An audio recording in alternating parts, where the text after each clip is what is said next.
Bonjour à tous. Je vais prendre prétexte de la correction de ce petit exercice qui a été proposé au CRPE en 2018, groupement 2, pour vous initier à deux choses, un emploi du vocabulaire précis en mathématiques pour les professeurs des écoles, qui vous permettent de bien saisir quelles sont les problématiques d'enseignement qui sont derrière. Et pour ne pas employer les mots que l'on trouve employés dans la vie courante, mais pas exactement de la même façon. Donc, il est très important que vous-même, vous ayez recours à ce vocabulaire très précis, et notamment au moment de votre prestation orale pour le concours dans sa forme actuelle. Bon, donc voici l'exercice en question, avec un extrait de programme 2015.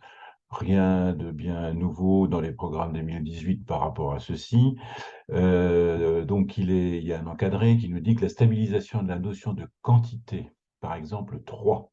Donc là, l'enjeu, c'est de comprendre quand est-ce que la notion de quantité est une notion stable chez l'enfant. Et on dit que c'est la capacité à donner, à montrer, à évaluer ou prendre un, deux ou trois, et à composer et décomposer deux et trois. Deux ou trois, quoi? Deux ou trois objets. Évidemment, il manque peut-être un mot dans la phrase. On nous dit qu'entre 2 et 4 ans, stabiliser la connaissance des petits nombres jusqu'à 5 demande des activités nombreuses et variées, portant sur la décomposition et recomposition des petites quantités. La reconnaissance et l'observation des constellations du dé. Donc, les activités en question, ce sont celles-là. Première chose, la reconnaissance et l'observation des constellations du dé.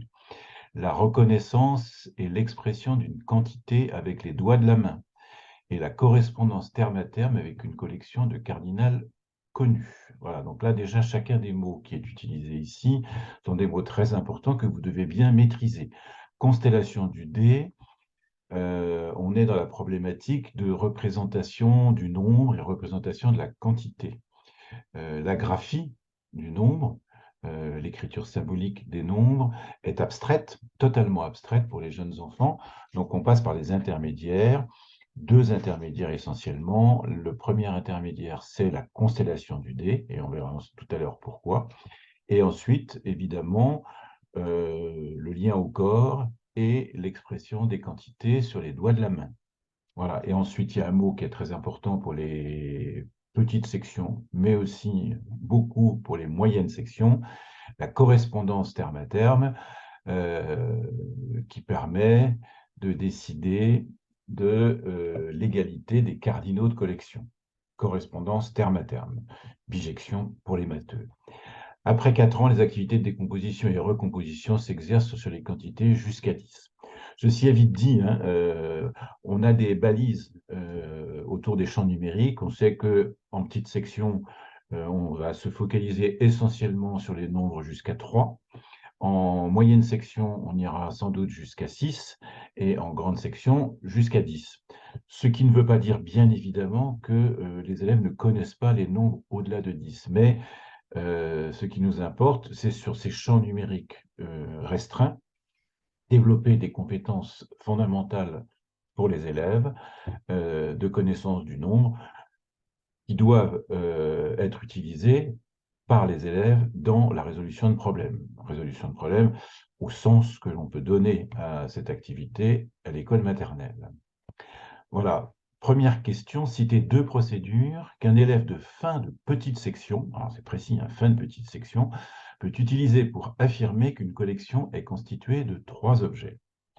Alors, il faut bien prendre cette question, tous les termes de cette question, affirmer qu'une collection est constituée de 3 objets. C'est en gros répondre à la question combien. Combien y a-t-il d'objets dans cette collection? Et il peut dire il y en a 3.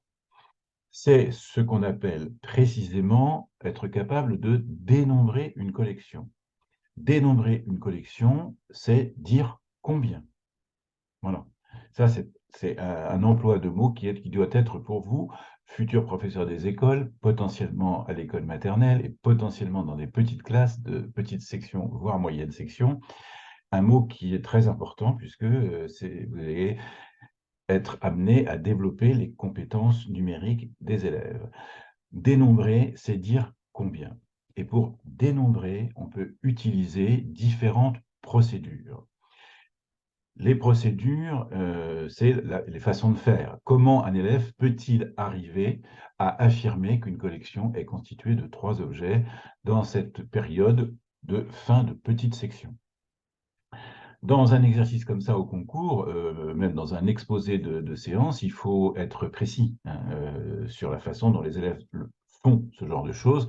Ce n'est pas toujours simple, hein, c'est même, on peut imaginer beaucoup de choses. Maintenant, la pratique de l'observation des élèves, c'est quand même ce qu'on fait de mieux pour dire des choses un peu sensées sur la façon dont les élèves procèdent. Alors, d'un point de vue théorique, la première manière de dénombrer une collection, c'est bien sûr de compter. Compter les éléments de cette collection. Ce qu'on appelle compter, et on confond souvent compter et dénombrer, c'est pour ça que j'interviens aussi. Donc, compter, c'est une procédure qui consiste à pointer chaque objet une fois et à énoncer dans le même temps ce qu'on appelle la comptine numérique. 1, 2, 3. D'accord? Chaque objet fait 1 et en même temps, on énonce le nombre qui suit dans la comptine numérique dans le bon ordre. Donc ça, c'est déjà une première compétence. Bien être capable d'énumérer une collection, c'est-à-dire de passer sur chacun des éléments, et en même temps de réciter une comptine qui ne doit pas être dissociée. Certains élèves vont des fois dissocier la parole et le geste, alors que justement on attend d'eux qu'ils disent bien 1, 2, 3. Ça, c'est la première chose. La deuxième chose, c'est que, ayant procédé de la sorte, il soit ensuite capable de dire que la collection comporte 3 objets. C'est-à-dire qu'ils ne confondent pas le troisième avec le 3 du cardinal. D'accord? Alors, tout ceci on peut être utilisé, enfin, on peut décrire tout ça avec des mots savants. Il faut savoir que, en termes de référence théorique, ceux qui ont beaucoup travaillé ces questions-là sont 2 chercheurs qui s'appellent Gell-Mann et Galistel, donc chercheurs canadiens. On peut aussi se référer, bien sûr, à Jean Piaget, qui a écrit un livre qui s'appelle La genèse du concept de nombre chez l'enfant. Ce sont les 2 grandes références, à mon avis, sur lesquelles on doit s'appuyer pour ces problématiques du nombre chez le jeune enfant. Donc, première procédure, dénombrer en comptant, être capable de bien énumérer en récitant la comptine et en passant sur chacun des objets, et en considérant le dernier nombre énoncé comme le cardinal de la collection. On parle d'uniting et d'unitizing. Bon, mais on n'a pas besoin d'utiliser ces mots-là pour comprendre. Ce qu'il faut que vous compreniez, c'est là où la difficulté de certains enfants. Certains enfants, vous allez leur demander dans une collection de 3 combien. Et ils vont procéder par comptage. Et ils vont vous dire, il y en a 1, 2, 3. Et puis vous restez sur votre faim parce que ça ne répond pas à votre question. Et si vous répétez la question, combien, ils vous répondront 1, 2, 3. Ils ne vous répondront pas, il y en a 3. Donc c'est un obstacle majeur, ça. C'est un obstacle qui consiste à ne pas comprendre que le dernier nombre énoncé est le représentant de la globalité de la collection. D'accord? Bon, donc compter, c'est beaucoup de choses, beaucoup d'obstacles pour des enfants jeunes. C'est pour ça qu'on ne peut pas aller sur des collections qui sont de 5, de 6 en petites sections. C'est ce type. Alors, en plus, ça dépend de comment est constituée la collection. Est-ce qu'elle est organisée, pas organisée, etc. Donc, il y a plein de choses qui peuvent être des difficultés, qu'on pourra appeler aussi des variables didactiques, si on veut, de la situation. Mais bon, ça, c'est pas, ici, ce n'est pas notre propos. Ceci est une première procédure. Alors, après, il y a toutes les procédures qui recourent à des outils. Et le premier des outils, c'est le corps, pour ce qui concerne le nombre. Donc, effectivement, les doigts de la main, ça peut être un outil. on nous parle de correspondance terme à terme, on pourrait imaginer des élèves qui, par exemple, regardent la collection qui est devant eux et puis à chaque objet, lèvent un doigt. Au lieu d'énoncer un, ils énoncent rien, mais ils lèvent un doigt, puis un deuxième doigt, puis un troisième doigt, puis enfin regardent leurs mains et constatent qu'ils ont levé trois doigts et ils en concluent qu'il y a trois objets par correspondance terme à terme entre la collection à dénombrer et la collection des doigts de la main. D'accord? Bon. Possible, pas simple pour un élève de cet âge-là de lever un doigt chaque fois que je vois un objet et puis de me référer à la collection des doigts pour... bon. Alors, comme la collection est... Donc, ça fait quand même deux procédures, hein. Comme la collection est petite, on peut imaginer aussi, selon encore une fois la nature des objets, selon leur disposition, que certains élèves vont être capables de dire il y en a trois. Ceci par perception globale, appelée aussi unitizing. Bien. Unitizing, qu'est-ce que je raconte? Subitizing, pardon, subitizing.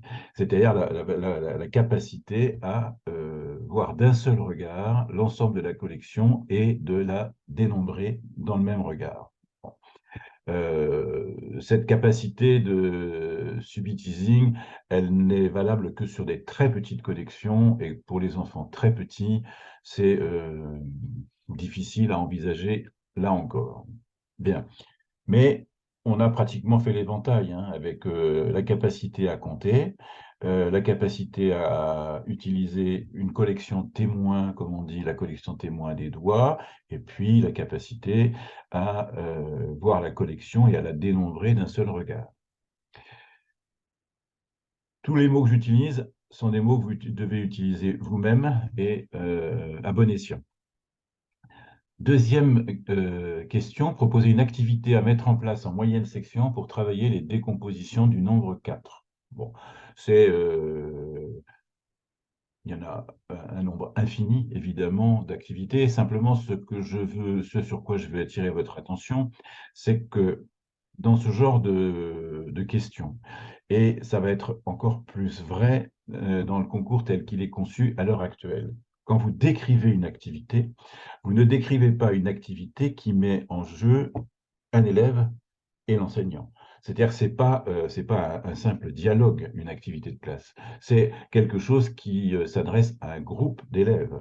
Donc, la description d'une activité, ça passe au minimum par matériel, consigne, tâche, voilà, au moins ça, au moins ça. D'accord? Donc, peut-être qu'il faut ici imaginer un support, on va dire n'importe quoi comme ça au débeauté. On va donner à chaque élève, donc là on imagine plutôt qu'on est sur la mise en place d'un atelier avec 5 ou 6 élèves autour de l'enseignant. Je proposerais par exemple de donner à chaque élève une feuille A4 avec dessus dessiné un arbre qui figure un pommier, avec dans cet arbre des dessins de pommes. On peut imaginer qu'il y a 4 pommes dans chaque pommier. Il y en a des blanches et des rouges. Des blanches quand il n'y a pas la pomme et les rouges quand il y a la pomme. D'accord? Et puis, eh bien, chaque élève va devoir, la consigne ce sera celle-là, venir chercher le nombre de pommes nécessaires pour remplir son pommier. Donc, si un élève a, par exemple, déjà 3 pommes rouges dans son panier, il devra venir chercher une pomme qu'il mettra dans son arbre, et comme ça, il aura travaillé sur la décomposition 1 plus 3 de 4. Celui qui aura 2 pommes, il devra aller chercher 2 pommes, et il aura travaillé sur la décomposition 2 pommes, 2 plus 2, c'est égal à 4. D'accord? Voilà. Donc, surtout, très important, l'activité n'est pas une activité de dialogue d'un élève à l'enseignant. C'est une activité de mise en place par l'enseignant d'une activité d'apprentissage pour un groupe d'élèves avec donc souvent du matériel, une consigne, une tâche, Et bien sûr, je passe sur l'objectif, mais c'est central l'objectif, hein, c'est en faisant ceci, qu'est-ce que je souhaite que mes élèves apprennent? Bon, voilà. Troisième question, un enseignant de grande section décide d'utiliser avec ses élèves un dé dont les faces sont représentées de la façon suivante. Quel intérêt peut-il y avoir à utiliser un tel dé? Alors là, on part de connaissances que vous devez avoir acquises.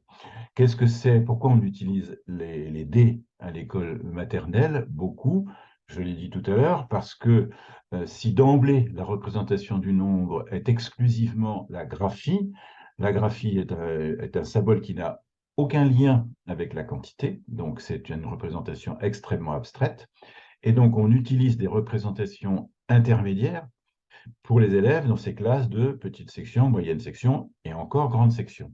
Au CP, on abandonnera le plus rapidement possible, c'est l'utilisation de ces représentations intermédiaires. La constellation des doigts, c'est intéressant de s'y intéresser, mais ce n'est pas l'objet ici. Ici, on parle de l'utilisation du dé. On utilise le dé essentiellement pour une raison qui est que sur le dé, les points qui symbolisent les collections sont disposés de telle manière qu'ils sont aisément reconnaissables du point de vue de la quantité. Le subiteasing est extrêmement simple sur les dés ordinaires. Le 1, le 2, le 3, le 4, le 5 et le 6 se reconnaissent d'un seul regard. Bon. Vous constatez que sur ce dé-là, ce n'est pas les dispositions habituelles. D'accord? Donc, par exemple, si on prend ce qui n'est pas habituel, le 2 n'est pas habituel, bon, le 3 n'est pas habituel, le 5 n'est pas habituel, le 4 et le 6 plutôt. Bon. Quel est l'intérêt de cette disposition par rapport à la disposition habituelle du dé qui favorise le subiteasing, mais qui garde la quantité quand même, hein. C'est ça qui est important, c'est que l'enfant, il a sous les yeux quelque chose de concret qui est une collection de points avec tant de points, et donc il y a bien une référence qui est faite au cardinal. Ici, quand on regarde le 3, par exemple, on voit que le 3 n'est pas comme habituellement 3 points alignés, mais comme 2 et 1. Le 4 se présente sous la forme 2 et 2. Le 5 se présente sous la forme 3 et 2. Et donc, ce qui est privilégié ici, ce n'est pas le subiteasing pour la reconnaissance de la quantité, mais la décomposition de la quantité. C'est quelque chose qui va permettre à l'enfant de ne pas figer la représentation du 5, par exemple, mais de penser le 5 comme 2 et 3, de penser le 4 comme 2 et 2. D'accord? Voilà. Bon, donc pensez bien à ça, cette représentation du nombre intermédiaire que sont les constellations du dé, que sont les constellations du domino, ou les doigts de la main qui doivent être... il faudrait y passer un petit moment sur les doigts de la main parce que c'est un peu compliqué à gérer avec les enfants jeunes, avec le fait que selon la manière dont je regarde la main, je ne vois pas exactement la même chose. Enfin bon, il y a des pratiques qui sont des pratiques à travailler pour tout enseignant de l'école maternelle, et ça s'apprend petit à petit. Mais quand on est en formation, c'est aussi bien d'anticiper un peu sur les pratiques que l'on aura ensuite. Voilà, j'en termine là. J'espère que j'ai été clair sur dénombrer, compter, énumérer les activités, les procédures, la tâche, la consigne. Ce sont des catégories de la didactique, et notamment de la didactique des maths, qui sont très importantes pour avoir une pensée structurée, pour pouvoir exposer de façon satisfaisante comment dirais-je, une séance ou d'analyser un travail d'élève. Merci de m'avoir écouté. À bientôt, à une prochaine fois.